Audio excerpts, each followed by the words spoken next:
Hi, this is Rachel Barton Pine, and welcome to Family Fridays with RBP. Today, I'm going to be playing some works by three different women composers.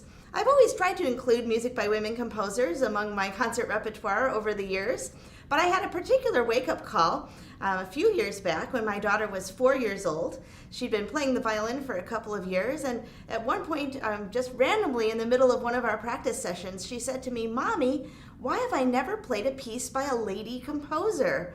And I thought, oh my gosh, I need to remedy this. And I realized it's so important, especially for our young people of any gender, to be able to hear and to play the music of all of our composers. So I'm going to start with a work by a wonderful composer, Delores White, whom I got to work with a few years ago on her wonderful unaccompanied suite called Blues Dialogues. It's a 4-movement suite, and I actually played 2 of the movements, the 3rd and 4th movement, a few episodes back, so you can listen to that or listen to the whole thing on my recording. I loved the title of this piece so much, I made it the title of my entire album, Blues Dialogues. And of course, the title refers to a dialogue between the blues and classical music. The name of this first movement is Blues Feeling Free Flowing. So here is the first movement of Blues Dialogues by Delores White.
The first movement of Blues Dialogues by Delores White.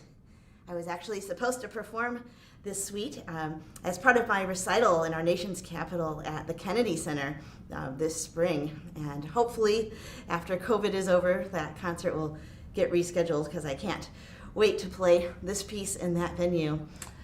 Well, in the early 2000s, I was looking for pieces by Chicago composers, because of course that's my hometown, and I connected with Augusta Read Thomas, who was composer in residence at the time at the Chicago Symphony. and she had written a wonderful piece for unaccompanied violin, and it was so great to get to work on it with her and start to understand her music. This piece has a really interesting backstory, perhaps a little sad, and I know we don't need more sadness in our lives right now, but I think it's really inspiring. There was a wonderful violinist and violin teacher named Catherine Tate, and she was actually struggling with cancer, and she knew that the end of her life was near. And she decided to play one last recital. One last recital was all that she would be able to do before she would be too weak to perform at all. And like many of us faced with such a situation, of course she was going to play some of her lifelong favorite pieces, but she also really loved Augusta Read Thomas's music and decided to ask her to write a piece for her last recital. I think that's such an amazing idea. One last recital, one last commission. And so Augusta wrote this piece called Incantation, which she tried to really describe the emotional journey that Catherine Tate was going through, with feelings of sadness and anger and all the emotions you would feel if you were battling cancer, and then at the end, a feeling of acceptance.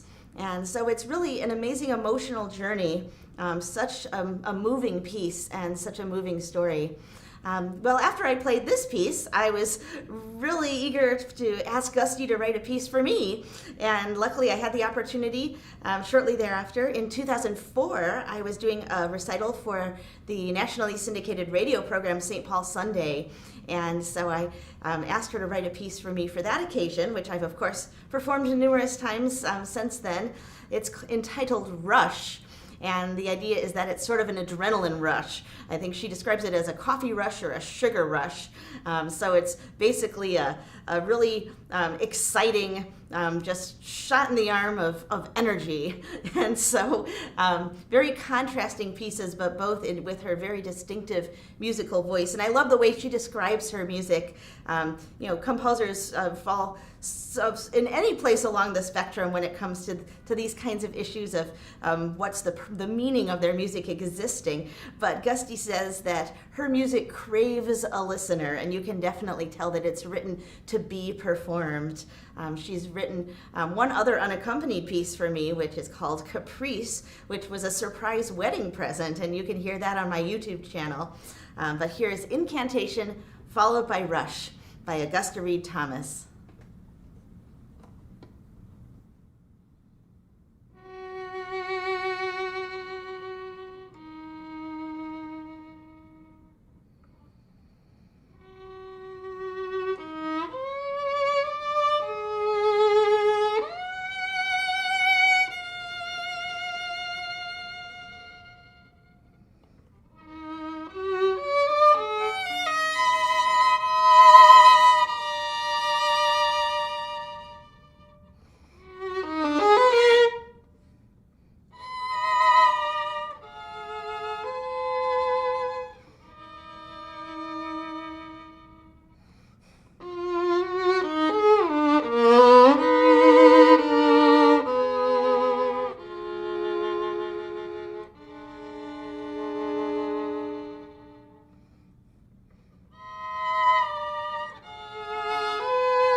was Rush by Augusta Read Thomas, and before that I played her Incantation.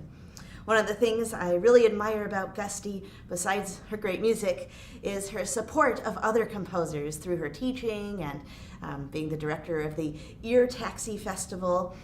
And so I would actually like to play a work by a very young composer to finish off today. And this is my daughter, Sylvia Pine. Just a couple of weeks ago, she completed her most recent work for solo violin called Theme and Variations on the Glow of the Lamp, thanks to an assignment from the Tucson Symphony Young Composers Project, which we're so blessed to be able to participate in thanks to everything being virtual these days. So here is Sylvia's Theme and Variations.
That was Theme and Variations on the Glow of the Lamp by Sylvia Pine.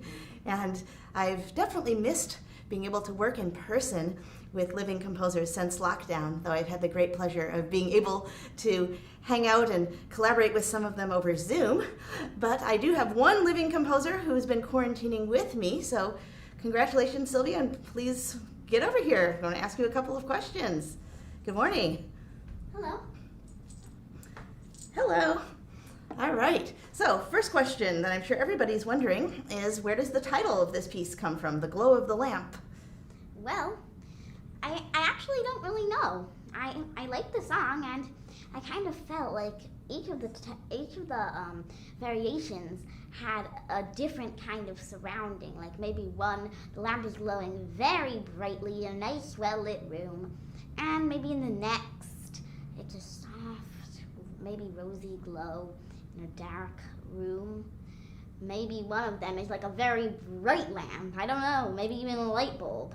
And it just kind of keeps going that way. I like how the glow of the lamp can be interpreted as anything in different variations. Cool. What are some of the other recent pieces you've been composing? Well, I know the answer to this, but nobody else does. So what are some of your recent works? Well, I've just been doing a composer class, so I actually just composed a brass quintet. It's called A Mother's Love, and I'm very excited for that one. I also have another assignment for my composer's class to compose a piece from one of my memories, and I'm still working on a memory. I'm sure you've got lots of options. So where do your melodies come from? Well, when I was younger, I used to think that inside my heart it was like this big open bookcase with the melodies I had like written and about to be written, and things I might write in the near future, or maybe things that I was going to write but didn't actually have the time, all inside my heart. And later I thought that maybe my melodies came a bit more from the air, and now I think that melodies come from different places depending on the melody. Okay, well, what advice would you have for other young composers? Well, believe in yourself, have fun, and compose from your heart, definitely. All right, well, thank you, Sylvia, and thanks for watching today. Next week, of course, is October 30th, so we have to have a Halloween-themed episode, and there's some great spooky repertoire for the violin, so I look forward to seeing you there.